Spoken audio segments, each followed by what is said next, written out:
What's up, guys? Charles from Team COG coming at you guys here with a Necros combo video. Now I have a few 1-card combos and a few 2-card combos to show you. Please take note that these combos can change depending on the Necros monsters you want to play in them, such as like Caster, Ariel, Death's Princess, and so on and so forth. There's just a plethora of good Necros cards that I don't think there's enough space in the whole deck to be able to play. But I'm just going to show you a few of these like bare minimum combos, and then you guys can decide and, go from there. And if you guys are also have like other different combos, combo down below for me, guys. Comment down below and let me know what your different like pivots and changes are to these sort of like basic combos. So also, if you guys please enjoy this content, please consider hitting that subscribe button, dinging that notification bell, and hitting that join button to support the channel directly. And yeah, if you guys don't know, Dueling Guard, proudly sponsored by them, dropped their Grand Line collection. If you're a huge One Piece fan, yeah, go ahead and go check that out. Use code COG to get 5% off your order. So now let's go ahead and jump on into the first combo, which is Advanced Swordsman of the Necros. So this right here is this 1-card combo that's used to get to a lot more, but sadly, we, with the hit of Bahamut Shark, we kind of lost like that ability. But I'll showcase you what one advance gets you if you use this particular sequence. So you start by normal summoning out your advance, using the effect to go ahead and summon out your Amelia, the Dance Priestess of the Necros. Effective Amelia, you're going to search for your Necros of a Reed Bear. Really cool that Reed Bear has now kind of become like a pseudo starter and kind of like it has its uses, right? We're going to use a Reed Bear's effect, discarding it and discarding the Amelia to go ahead and send from the deck to the graveyard the Necros Divine Mirror. We'll then use Divine Mirror's effect, banish itself and the Amelia to go ahead and search out our Necros Cycle. Go and activate Necros Cycle, tributing the advance to summon back out the Reed Bear. We can trigger here if you want to. You can trigger the advance to add back the 2 cards here. So what's kind of cool about this sequence is it's pretty much advances a 1-card Reed Bear, but you also put in 1 card and now you're coming out with 3, so you do go +2. But yeah, it's pretty much the bare bones. I don't know if there's any other way or route to change it to make a advance better, but this is what I've been able to come up with. Again, comment down below if you guys know a better sequence that advance singly gets you. So, and if before you guys go there and comment like all this crazy like Utopia F-Zero combo sequence and stuff like that, like that's go play Rise, if you want to do that. Stuff that like does for Necros stuff. But anyway, let's go ahead and jump on into another 1-card combo. Okay guys, so here's the next 1-card combo. It is Nadir's Servant. This card is still pretty powerful in a lot of cases where the opponent does kind of have to answer this, because this does get the ball rolling. And if you pair Nadir's Servant off with like Brionac, Amelia, Advance, and stuff like that, the combo gets like this has a lot of freestyle, a lot more comboing to it. But I'm just gonna show you what one Nadir's Servant can get you, and then yeah. So you're gonna go ahead and activate Nadir's Servant. They require a response. You're gonna go ahead and send Garura from your deck to the graveyard to go ahead and search out your Maximus. Then you can go ahead and trigger the Garura to draw yourself 1 card. We'll just use a fake card here to signify your draw. Draw yourself 1 card. You go ahead and activate Maximus by banishing the Garura to special summon itself out. And then you go ahead and use Dogmatica Maximus effect, sending Herald the Arclight, and then your choice here, which could be essentially Titaniclad or the Farragut.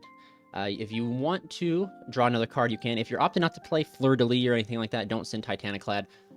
Just because you have no target, you don't need Titaniclad.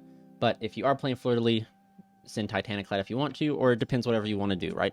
But essentially, for the sake of the video, we're just going to go ahead and send our Farragut. Go Chainlink 1, Chainlink 2.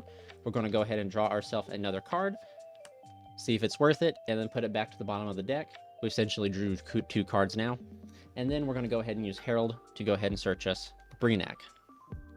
You then go Brionac effect, discard it to search yourself Advance. You then normal Advance's effect, very similar to the 1-card combo that I showed you before. Advance, summon Amelia. Amelia adds you a Reed Bear effect, tribute, and tribute to go ahead and send yourself Divine Mirror. You then go ahead and use Divine Mirror, banishing this and banishing this to go ahead and add yourself your Necros Cycle. You then can go ahead and go Cycle's effect to go ahead and tribute the advance to go ahead and summon back the Reed Bear. So now this is what you've draw 2, put back 1, Graceful Charity. You have Necros of Reed Bear. If you decide to send Titaniclad during the end phase, you're going to grab yourself your Dogmatica Fleur de Lis, which then makes this a 2 disruption type of board, simply because you put in 1 card and now you have 4 cards. You've essentially, like, I don't even know the correct term, but you put in 1, have 3 cards. You've gone +3. You have 2 forms of interruption with Necros Reed Bear and Dogmatica Fleur de Lis. And yeah, so with that being said, let's go ahead and jump on into some 2-card combos. All right, guys, here's our first 2-card combo. It's going to be Necroz a Rebear plus Great Source with the Necroz. Now, I do take note that there might be a video I just make just showing a Rebear plus like Shuret, Rebear plus a vanilla, you know, like essentially a vanilla, Rebear plus Great Sorcerer, Rebear plus Aerial. There might be a whole video dedicated to Rebear because the Rebear is almost also my like favorite Necroz monster. I've said this in like every video I've made. But it has a lot of combo potential, and I might just end up doing a video dedicated around showing you guys all the Rebear lines. But for this video, outside of like a Rebear plus Shuret, this is essentially a Rebear plus Great Sorcerer. Since this is like unique to the list that I'm playing here, I will showcase you guys how it goes. So you're going to start your turn off by discarding Rebear, tributing out the Great Sorcerer, sending from your deck to the graveyard any Necroz Mirror. Excuse me, that can't be any, but then you're going to trigger the Great Sorcerer to search yourself a Unicorn. You're going to go ahead and banish the Necroz Mirror and the Necroz Rebear to go ahead and search out your Kaleidoscope. You're then going to activate Kaleidoscope, sending Herald the Arclight, summoning out Unicorn. Herald will trigger to go ahead and search you out Breenac. Go ahead and use Breenac, discarding it to search out Advance. We normal summon Advance. Advance's effect to go ahead and summon out Amelia. Amelia effect to search out Clauselus. Go ahead and use Clauselus effect, discarding it to search out your Necroz Divine Mirror. Go ahead and activate Necroz Divine Mirror, tributing the Amelia for full tribute to summon back out the Rebear. While in the graveyard, go ahead and use Necroz Divine Mirror, banishing itself and the Necroz of Breenac to go ahead and search out your Necroz Cycle. Go ahead and activate Cycle, using the Advance to go ahead and summon out from the graveyard your Necroz of Clauselus. Then, after you've done that, go ahead and trigger the Advance to go ahead and add yourself back the 3 cards you have banished. And there we go. So again, we started with 2 cards. We now have 6 cards on field, 3 cards in hand, and this end board is a little bit better than just simply a Rebear. It is literally a Rebear. It is a skill drain for monsters from the extra deck, and this card, Clauselus, people sometimes forget this card does have another effect, that it is a quick effect attack modulation, turning a monster summoned from the extra deck to 0 and negating its effects.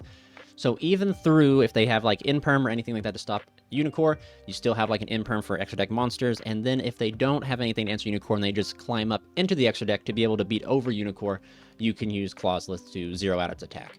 Now, I know that that's not always going to be the case, because I know certain decks can just put on big bodies, such as like White Forest. They can just summon Diabellstar and crack into this. But if they summon Diabellstar, that might be an opportune time, you know, considering to using the Rebear to negate and banish it, so that way they can. So, of course, you have 3 other cards in your hand along with these, so you potentially could have more potential cards, you know.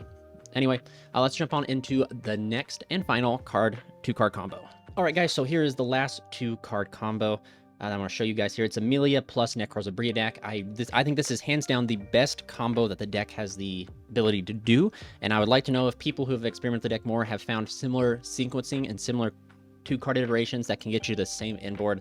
It's really cool. It's really powerful for Necroz to do this. It's, you know, your end board is all Necroz, and it's just pretty awesome. But anyway, let's go ahead and jump on into the combo part of the video. We're going to go ahead and pitch Breenac to go ahead and search out our Great Source for the Necroz. We can go ahead and special summon out our Amelia since we control a warrior monster in the graveyard. Go ahead and search out our Rebear. Go ahead and use a Rebear, pitching itself and tributing the Great Sorcerer and Amelia to go ahead and send 2 cards from the deck to the graveyard. You're going to send Advance and Kaleidoscope. Go ahead and use Kaleidoscope, banishing itself and the Rebear to go ahead and search out... Oh, excuse me, I already forgot a step. Trigger the Great Sorcerer to add Unicorn. Then banish these 2 to go ahead and search out Necroz Divine Mirror. Go ahead and use Unicorn's hand effect, discarding itself to add back the Advance. Normal Advance, use its effect to summon from the deck your Shuret. Go ahead and use Divine Mirror, using the Shuret to go ahead and summon out a Rebear, and then trigger the Shuret to search yourself a warrior, which in this case will search out Clauselus. Go ahead and pitch Clauselus to go ahead and search out your Divine Cycle, Necroz Cycle. Go ahead and banish your Divine Mirror and your Unicorn, because you can use Divine Mirror to go ahead and search out your Necroz Mirror. Right here, go ahead and activate Necroz Cycle, tributing the Advance to summon out the Clauselus. Triggering the Advance here to add back Kaleidoscope, Divine Mirror, and Unicorn. And just as we've done before, if you guys are familiar, go ahead and use Kaleidoscope, sending the Herald to summon out the Unicorn. And then you do have a pivot of play here. You can either add Metaltron, or you can add Trishula. Either one you add is fine. Either one does add enough, you know, does add something to the end board.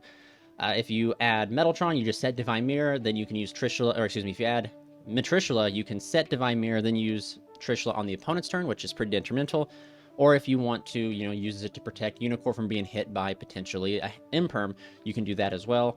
But if you want to get like a bigger boss monster on the field that's reactive and not has like a weakness as like Trish does, because it can miss timing, it has to hit exactly 3 cards and stuff like that. So you can go with Metaltron, whereas you just activate Divine Mirror, and you can use in the graveyard Shearet as full tribute. But I like to use Shearet and Brionac to go ahead and summon out the Metaltron. And the reason I like to do this is because it allows us to still use the Divine Mirror in certain instances. During the end phase, we can essentially activate it if we need to tribute off something, worst case scenario. To dodge effects, if you use a Reed Bear to negate something to try to imperm Malice in the Mirror it, you can chain this, tributing the Reed Bear, summoning out the Brionac, allowing it to dodge. But it just gives a little bit more use out of the cards you have in your hand. And of course, Metaltron is SP Little Knight, except for it's better because it targets a monster they control, and this card, they banish them both, and then Metaltron comes back, but the monster you banish does not. But this is the inboard. Again, 2 cards, you end up getting a quick effect banish or a Trishula. Clauseless, which again is a attack modulator plus an imperm for extra deck monsters. A Reed Bear, which is a monster negate and banish, and Unicorn, which is just a skill drain for essentially all the monsters. And like I said, if you guys don't want to do Metaltron, you have Trishula in hand the other route. You have Trishula in this in hand, and then once you use Metaltron to negate, you can potentially use like Divine Mirror, tributing the Reed Bear, summoning out Trish to then banish 1 card from hand, field, or graveyard. But it's entirely up to you and how you would want to play. I preferably normally go for this inboard just because I have been playing, every time I've been able to resolve this combo, it's been against Malice, and you don't want, Trish is kind of bad against Malice because, you Trish them, you end up blindly hitting one of their names in their hand that they haven't used yet, because that's just how it goes. But anyway, this is it for the video, guys. Please, if you guys enjoyed this, comment down below, like what you enjoyed. Comment the combos you guys are using, your tech ideas and stuff like that. And yeah, most importantly, you guys stay safe, stay happy. This is Charles from Team COG, signing out.